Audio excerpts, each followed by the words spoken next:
À la une ce soir, les élections ont lieu en ce moment même dans Los Santos.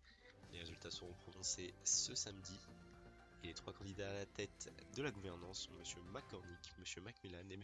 Pushkin. Hier soir, M. McCormick a tenu à donner une conférence de presse, comme vous pouvez le voir aux images présentées sous vos yeux. Son programme s'est fixé sur plusieurs axes que je vais citer point par point. Tout d'abord, il s'est attaqué au sujet du Nord. L'élection du shérif du Nord se fera uniquement par les habitants et les travailleurs du Nord. Il préconisera que les entreprises élisent eux-mêmes. Ce shérif aurait la responsabilité entière du Nord et du coup, il serait mis en place des limitations Nord-Sud. Les militaires auront accès au territoire dans son entièreté. Néanmoins, la LSPD restera dans la zone sud du territoire.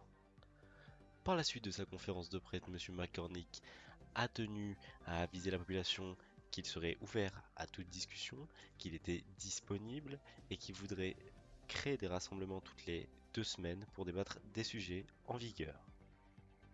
Cela n'est pas tout, puisque M. McCormick a la volonté également de participer au dynamisme de la ville et de proposer aux patrons, selon leur bon vouloir, de faire des portes ouvertes dans leur entreprise pour permettre aux gens de découvrir leur profession, pour à la suite peut-être être recrutés et créer du business development dans cette ville.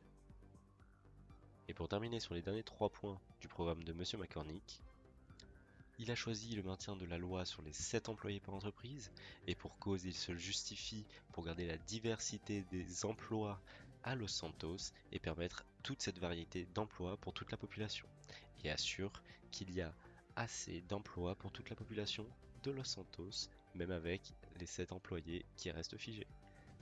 Et le point le plus marquant de son discours lors de sa conférence de presse reste quand même l'annonce de l'aide financière aux citoyens les plus défavorisés, à savoir s'il est élu, ce qu'il pourrait en faire. Pour finir, le dernier point de son programme, la légalisation de la weed.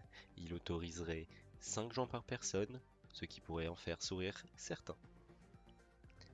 C'était tout pour moi, je vous remercie d'avoir visionné, c'était Jimmy O'Fellan, rendez les studios.